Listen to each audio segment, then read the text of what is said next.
جتنی بھی دعائیں ہیں آپ اس کو زیادہ تر میکسیمم کو دیکھتے ہیں تو اللہما سے شروع ہوتی ہیں. یعنی کہ جب انسان اللہ رب العزت سے دعا کرتا ہے نا تو وہ اس کا دل جو ہوتا ہے وہ بڑی گہرائیوں سے اس دعا کو مانگتا ہے. تو زیادہ تر دعائیا انداز جو ہے نا اللہما سے شروع ہوتا ہے. تو یہاں پہ بھی چونکہ ہمارے سامنے ایک دعا ہے اس لیے یہ انداز آپ کو نظر آ رہا ہے. مالکا مالک ہے، الملکی بادشاہت کے. مالک الملکی مرکب اضافی بن گیا کیونکہ مالکہ بھی اسم ہے اور الملکی بھی اسم ہے. دو اسم ایک جگہ پہ آ رہے ہیں، دوسرا اسم مجرور ہے اور پہلا اسم جو ہے وہ ہلکی حالت میں ہے، یعنی نہ ال ہے نہ تنوین ہے. تو یہ مرکب اضافی کا پیٹرن ہمیں بتاتے ہیں. یہ مرکب اضافی جو ہے نا قل فعل امر کے لیے مفعول بھی بنے گا. ٹھیک ہے. تو تو دیتا ہے. تو فعل مضارع ہے، واحد مذکر غائب کا صیغہ ہے، واحد مذکر حاضر کا صیغہ ہے. تو دیتا ہے. حمزہ تا یا اس کا روٹ ورڈ ہے. الملکہ بادشاہی. میم لام کاف روٹ ورڈ کے ساتھ منصوب اسم ہمارے پاس آیا ہے جو تو فعل کے لیے مفعول ہے. من تشاء جس کو تو چاہتا ہے. من ہم نے دیکھا یہ حرف استفہام ہے، جملے کو جوڑتا ہے اور اگلا حصہ جو ہے وہ اس کا صلہ بن کر آتا ہے. یہ موصول صلہ مل کے جملے کا حصہ بن جاتے ہیں. تو من استفہامیہ نہیں من وہ ہے استفہامیہ موصول ہے، من موصول ہے نا، جملہ جوڑ ہے. تشاء موصول ہے. جی. تشاء تو چاہتا ہے، فعل مضارع واحد مذکر حاضر کا صیغہ. شین یا حمزہ اس کا روٹ ورڈ ہے. یعنی اللہ رب العزت جس کو چاہتا ہے بادشاہت عطا کرتا ہے. کیوں؟ کیونکہ وہ مالک ہے، یہ اس کی مرضی ہے، یہ اس کا اختیار ہے. جب ہم کسی چیز کے مالک ہوتے ہیں نا ہمارا پورا اختیار ہوتا ہے کہ ہمارا جس کو دل کرے وہ دے دے. ہم جس کو بھی کوئی چیز دینا چاہتے ہیں دے سکتے ہیں کیونکہ ہم اس چیز کے مالک ہوتے ہیں اور مالک کا پورا اختیار ہوتا ہے. اسی طریقے سے اللہ رب العزت بادشاہ ہے اور وہ جس کو چاہے گا وہ بادشاہی عطا کر سکتا ہے. وَتَنزِعُ اور تو چھین لیتا ہے. نون زا عین روٹ ورڈ کے ساتھ فعل مضارع واحد مذکر حاضر اللہ رب العزت کے لیے آ رہا ہے نا تو فعل ہے الملکہ بادشاہی. یہ بھی مفعول اسم ہو کر ہمارے پاس مفعول بنا ہے کیونکہ منصوب اسم ہے نا تو ہمارے پاس کیونکہ فعل کے فوراً بعد آیا ہے اور منصوب حالت میں ہے تو ہم اس کو مفعول کہیں گے. اگر ہم دیکھیں کہ فعل کے بعد کوئی مرفوع اسم آ رہا ہے تو ہم اس کو فاعل کنسیڈر کریں گے، لیکن اگر فعل کے بعد کوئی منصوب اسم آ جاتا ہے نا تو پھر وہ اس فعل کے لیے مفعول ہوگا. ٹھیک ہے. تو یہاں پہ ہمیں فعل کے بعد نظر آ گیا منصوب اسم، یہ بن گیا مفعول بھی اس فعل کے لیے. تنزیع فعل کا. آگے دیکھتے ہیں من تشاء جس کو تو چاہتا ہے. اللہ رب العزت کی بادشاہت اللہ چاہے تو چھین لے، کوئی انسان کچھ بھی نہیں کر سکتا. اللہ چاہے تو عطا کر دے، کوئی انسان روک نہیں سکتا. یہی ان آیات کی ہمیں ایک نظر آئے گی. ممن جس سے تشاء تو چاہتا ہے، یعنی تو چھین لے جس سے تو چاہتا ہے. من حرف جر ہے اور من موصول ہے. تشاء فعل مضارع واحد مذکر حاضر کا صیغہ ہے.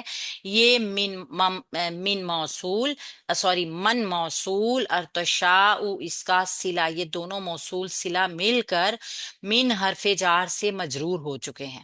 ٹھیک ہے. اب یہ مرکب جاری ہیں پورا، جیسے ہم نے دیکھا تھا نا کہ مرکب اضافی اگر ہو اور اس سے پہلے حرف جار آ جائے تو وہ اس کو مجرور کر دیتا ہے. مرکب توصیفی اگر آ رہا ہو اور اس سے پہلے حرف جار آ جائے تو وہ اس کو بھی مجرور کر دیتا ہے. تو سیم موصول اور صلہ اگر اکٹھے آ رہے ہوں اور اس سے پہلے من حرف جار ہو تو وہ موصول اور صلہ بھی دونوں اس سے مجرور ہو جاتے ہیں. ٹھیک ہے. وَتُعِزُّ اور تو عزت دیتا ہے. کل بادشاہت اللہ رب العزت کی. عزت دے ذلت دے مالک ہے. تُعِزُّ فعل مضارع واحد مذکر حاضر کا صیغہ.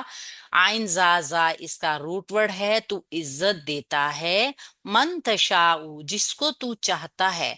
من موصول ہے. تشاء فعل مضارع واحد مذکر حاضر کا صیغہ. شین یا حمزہ اس کا روٹ ورڈ. وَتُذِلُّ اور تو ذلیل کر دیتا ہے. یہ دیکھ لیجئے یہ موصول ہے، یہ اس کا صلہ بھی ہے. وَتُذِلُّ اور تو ذلیل کرتا ہے. واو حرف عطف ہے. تو ذلُّ فعل مضارع واحد مذکر حاضر کا صیغہ.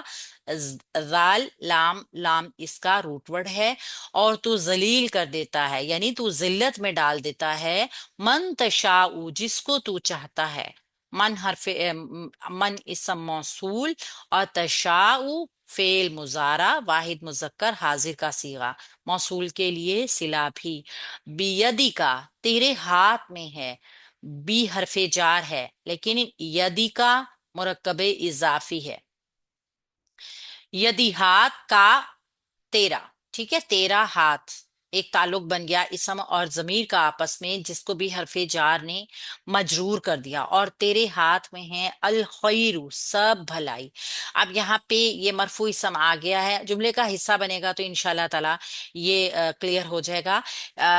سب بھلائی ہے، تیرے ہاتھ میں سب بھلائی ہے۔ یہاں تک اگر ہم دیکھیں اللہ رب العزت کی بادشاہی کبریائی بڑی ڈیٹیل سے بتائی گئی ہے کہ کس طریقے سے اللہ رب العزت مالک ہے، کل مختار ہے، جو چاہے کرے، جس کو چاہے نواز دے اور جس کو چاہے وہ ذلیل کر دے، جس کو چاہے عزت دے دے، جس کو چاہے رسوا کر دے۔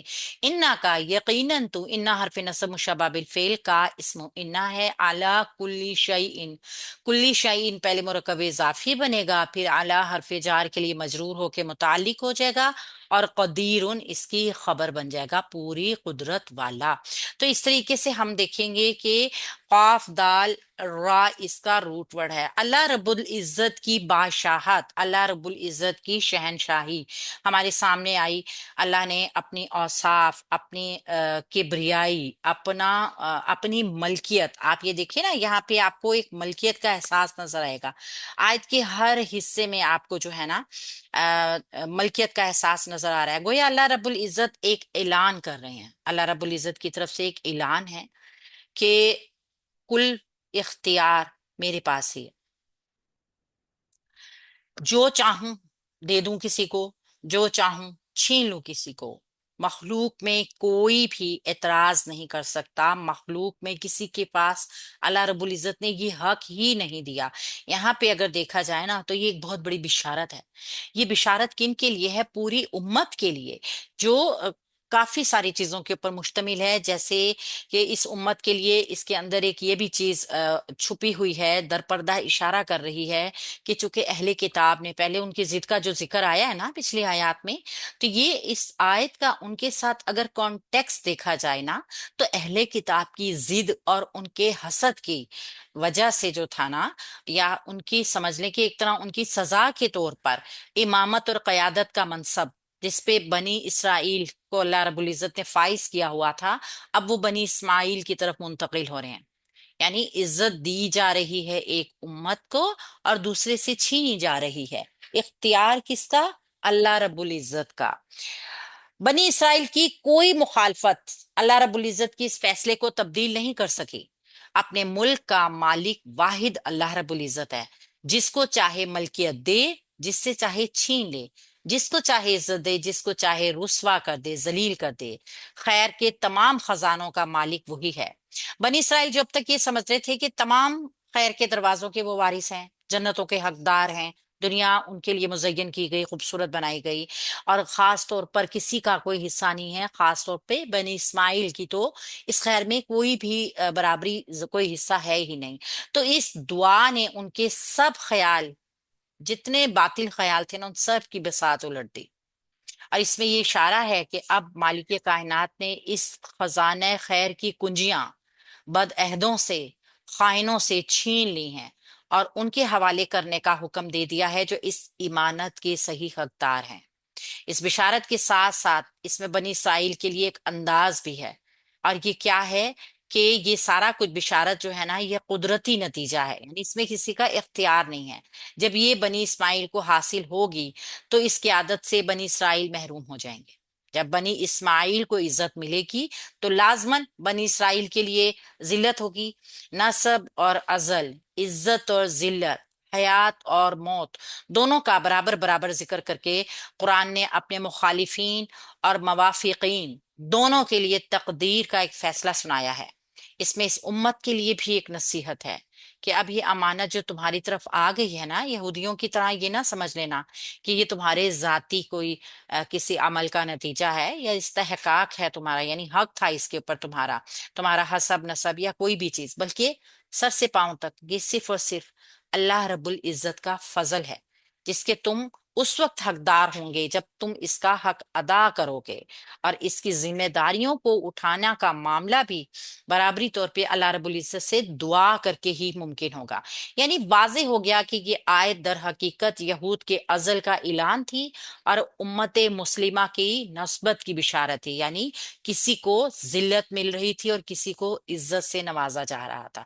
یہ دو وجہیں، یعنی کہ بات بجائے خیر اور بشارت کے نا دعا کے انداز میں بیان ہو گئی۔ ہم دیکھ سکتے ہیں نا کہ اللہ رب العزت ایسے بھی اس کو کلیئر بھی کہہ سکتے تھے نا کہ اب امامت کا منصب جو ہے وہ چینج ہو رہا ہے، بنی اسرائیل سے چھین کے اور امت محمدی صلی اللہ علیہ وآلہ وسلم کی طرف منتقل ہو رہا ہے۔ لیکن یہ دعائیہ انداز میں جو اللہ رب العزت نے بتایا ہے نا، ایک تو یہ کہ ان آیات کے نزول کے وقت حالات جو تھے نا وہ ابھی پردے میں تھے، اور جو چیز پردے میں ہوتی ہے نا اس کے لیے بہترین اسلوب، بہترین وقت ہوتا ہے، امت اس کے لیے دعا مانگے۔ دوسری یہ کہ اس میں ایک حقیقت بھی ہے کہ امت اس بشارت کو فخر اور غرور کے ساتھ قبول نہ کرے، بلکہ ساتھ ساتھ دیکھتا رہے، یہ دیکھتی رہے کہ عزت کے ساتھ ذلت بھی ہے، احساس ابدیت انسان کے اندر ہو اور اس کو دعا کے ساتھ قبول کرے، اور پھر اللہ رب العزت کی کبریائی کو دیکھے کہ یہ سب کچھ جو ہے نا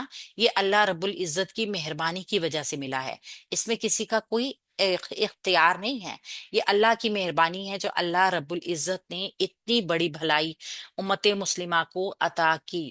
آیت نمبر 27 کو دیکھتے ہیں، تو لیجو، وہ تو داخل کرتا ہے اللیلہ، رات کو، فی النہاری، دن میں، وَتُولِجُ، اور تو داخل کرتا ہے النہارا، رات کو، فی اللیلی، النہارا، دن کو، فی اللیلی، رات میں، تو ہی دن کو تو ہی رات کو دن میں داخل کرتا ہے اور تو ہی دن کو رات میں داخل کرتا ہے، اللہ رب العزت کی شان۔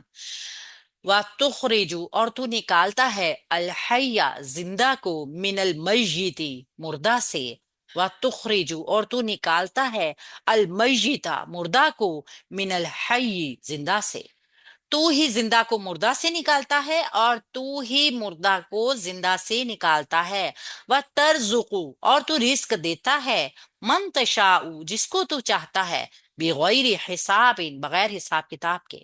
اللہ رب العزت نے ان آیات میں اپنی شان، اپنی بزرگی اس لیے بیان کی ہے تاکہ اہل منصب جو اس منصب پہ فائز ہونے والے ہیں نا وہ اس کو اپنے کسی عمل یا حسب نسب کی وجہ نہ سمجھ لیں، یہ کیا ہے، صرف اور صرف اللہ رب العزت کا احسان۔ اور جب کوئی کسی کے اوپر احسان کرتا ہے نا، یعنی کسی کو کوئی مرتبہ ملتا ہے، کوئی درجہ ملتا ہے، کوئی اس کو پوسٹ مل جاتی ہے نا، تو پھر اس کی ذمہ داریاں بڑھ جاتی ہیں۔ تو ہم امت محمدی کو یہ جو اللہ رب العزت نے انعام دیا ہے اس کے ساتھ ہماری ذمہ داریاں بڑھائی ہیں، ہم نے یہ سوچنا ہے ان آیات کو پڑھتے ہوئے۔ تولیجو، گرامر سے دیکھتے ہیں، تولیجو، تو داخل کرتا ہے، فعل مضارع ہے، واحد ہے، مذکر ہے، غائب کا صیغہ ہے، واو لام جیم اس کا روٹ ورڈ ہے، اللیلہ، رات کو، اللیلہ مفعول آ گیا، لام یا لام، لیل، اصل میں لیل کہتے ہیں اندھیرے کو، ٹھیک ہے، ایسا گھٹا ٹوپ اندھیرا جس کے میں روشنی کی کوئی ایک ہلکی سی رمق نہ ہو، فی النہاری، دن میں، فی حرف جار ہے اور النہاری نون ہا را روٹ ورڈ کے ساتھ مرکب جاری بنا رہا ہے، یہ مرکب جاری متعلق ہو جائے گا فعل کے، یہاں تک ایک جملہ فعلیہ بن جائے گا، وَتُولِجُ، اور تو داخل کرتا ہے، یہ بھی واو لام جیم روٹ ورڈ کے ساتھ فعل دوبارہ وہی فعل ریپیٹ ہو گیا، واحد مذکر غائب کا صیغہ فعل مضارع کا، تو داخل کرتا ہے النہار، رات کو، یہاں النہار مفعول بن کر آیا ہے، اور فی اللیل اللیلی جو ہے یہ متعلق بن گیا ہے. یعنی جملے میں آپ دیکھیے پہلے مفعول آیا، بعد میں متعلق آیا، جملہ فعلیہ، فرق کوئی نہیں پڑا. ٹھیک ہے ترجمے میں. اسی طرح اگر پہلے مفعول آ جائے اور بعد میں مرکب جاری آئے تو بھی کوئی جملے میں فرق نہیں پڑا. آگے آگے پیچھے حروف ہوئے ہیں، سیم وہی پیٹرن ہے. وَتُخْرِجُ اور تو نکالتا ہے. خراجیم نکالنا. اچھا خرج ہوتا ہے باہر نکال دینا. ایک چیز ہوتی ہے جو بالکل ایک دوسرے سے جدا کر دی جائے، اس معنی میں آتا ہے. فعل ہے مضارع، واحد مذکر حاضر کا صیغہ ہے. الحیہ زندہ کو، یا روٹ ورڈ کے ساتھ منصوب اسم ہمارے پاس مفعول بن گیا فعل کے لیے. من المیتی مردہ سے. ٹھیک ہے، میم واو تا اس کا روٹ ورڈ ہے اور مرکب جاری بن کر یہ متعلق ہو گیا. یہاں تک ایک جملہ فعلیہ مکمل ہو گیا. وَتُخْرِجُ اور تو نکالتا ہے. خراجیم روٹ ورڈ کے ساتھ جملہ فعلیہ، واو حرف عطف، یہ فعل مضارع واحد مذکر غائب کا صیغہ. المیتی مردہ کو، میم واو تا اس کا روٹ ورڈ ہے اور یہ مفعول ہے فعل تخریج، فعل تخریج کا. من الحی زندہ سے متعلق ہو گیا. من حرف جار، الحی مجرور ہو گیا تو متعلق ہو گیا یہ فعل کے. یعنی کہ اللہ رب العزت کا اختیار یہاں پر بھی دکھایا جا رہا ہے کہ اللہ رب العزت رات کے بعد دن کی روشنی لے آتا ہے. یعنی رات کو پھاڑ دیتا ہے، اندھیرے کو پھاڑ دیتا ہے اور اس میں سے روشنی کو نکال کر لے آتا ہے. اسی طرح وہ نکال لیتا ہے زندہ کو موت سے، یعنی مردہ کے اندر سے، مردہ چیز سے. ابھی ہم انشاءاللہ تعالی تفسیر میں دیکھتے ہیں. اسی طریقے سے وہ مردہ چیز میں سے زندہ کو نکالتا ہے اور زندہ میں سے مردہ کو نکال دیتا ہے. اللہ کی قدرت ہے. اللہ رب العزت اختیار رکھتے ہیں، جو چاہے کر سکتے ہیں. اچھا اس کو اوپر کر لو. وَتَرْزُقُ اور تو رزق دیتا ہے. فعل مضارع ہے، واحد ہے، مذکر ہے، غائب کا صیغہ ہے اور حاضر کا صیغہ ہے. اور تو رزق دیتا ہے، فعل مضارع واحد مذکر حاضر. من تشاء جس کو تو چاہتا ہے. من موصول ہے، تشاء فعل ہے. فعل مضارع واحد مذکر حاضر کا صیغہ ہے اور فعل بفاعل بھی ہے نا. دیکھیں اس کے اندر چونکہ باہر فاعل اس کا نظر نہیں آ رہا تو تشاء کے اندر اس کا فاعل موجود ہے. یہ فعل با فاعل ہو کے من موصول کے لیے صلہ بن گیا ہے. ٹھیک ہے. اور تو رزق دیتا ہے جسے تو چاہتا ہے. اب یہ رزق ایسی چیز ہے جس کی وجہ سے انسان سب کچھ کرتا ہے، ذلیل ہو رہا ہے دنیا میں. ہم سب صرف اور صرف رزق کے پیچھے بھاگ رہے ہیں. حالانکہ اللہ رب العزت کتنی صاف صاف آیات میں کہہ رہے ہیں کہ اللہ رب العزت کا اختیار ہے کہ وہ کس کو رزق دے، کس کو رزق نہ دے. بغیر حساب، بھی حرف جار ہے اور غیر حساب جو ہے یہ مرکب اضافی کا پیٹرن ہے اور بھی حرف جار سے مجرور ہو کے مرکب جاری ہو کر متعلق بن گیا ترزقو تشاء فعل کے. اچھا اب اگر ہم دیکھیں نا بھی زائدہ بھی ہے، بے حساب بغیر حساب ترجمہ پورا ہے. بھی حرف جار جو ہے یہ زائدہ ہے، یہ صرف مجرور کرنے کے لیے، متعلق بنانے کے لیے استعمال ہوا ہے. ہم نے دیکھا تھا نا کہ جملے میں جو کچھ بھی فعل فاعل مفعول کے علاوہ ہوگا وہ مرکب جاری کی شکل میں ہوگا. کوئی بھی مرکب جاری کی وجہ سے مجرور ہو کر متعلق بنے گا، جو کہ یہاں پہ آپ کو نظر بھی آ رہا ہوگا. غیر حساب پہلے مرکب اضافی بنا اور بھی حرف جار کی وجہ سے مجرور ہوا. یہ حرف جر کیوں لایا گیا؟ کیونکہ فعل میں ضرورت نہیں تھی کسی ایسے پارٹیکل کی جو کہ اس کے حساب سے سوٹ نہیں کرا. ٹھیک ہے، تو بھی حرف جار لا کے اس کو متعلق کر دیا فعل کے. اس طرح جملے میں جو کچھ ایکسٹراز میں آتا ہے نا وہ فعل کے متعلق ہو کر آتا ہے. تو اللہ رب العزت کی قدرت ہر ایک چیز میں، یعنی نظام تکوینی کونی نظام ہے نا، ایک دنیا کا ایک نظام ہے. تولیج اللیلہ یعنی اس میں جو آیت مذکور ہوئی ہے نا وہ کائنات کی نظام کی ایک نشانی ہے. مطلب یہ کہ جو رب رات کو دن میں داخل کرتا ہے اور رات کے بعد دن کو پھاڑ کے نکال لاتا ہے، نمودار کر دیتا ہے، اس کے سوا دنیا میں ازل اور نسب یعنی ذلت اور عزت کا اختیار کسی کو بھی نہیں ہے. یہ دن کو رات میں داخل کرنا اور رات کو دن میں داخل کر دینا، یہ ان کی آمد اور شد کی نہایت خوبصورت تشبیہ ہے. یعنی معلوم ہے ایسا ہو رہا ہے کہ دونوں ایک دوسرے کا تعاقب کر رہے ہیں، ایک دوسرے کے پیچھے بھاگ رہے ہیں. کبھی رات دن میں داخل ہو رہی ہے، کبھی دن رات کے اندر داخل ہو رہا ہے، کبھی دن چھپ رہا ہے، رات باہر آ رہی ہے. یعنی یہ ایک چکر ہے، یہ گول چکر ایسا ہے، پورے تسلسل کے ساتھ چل رہا ہے.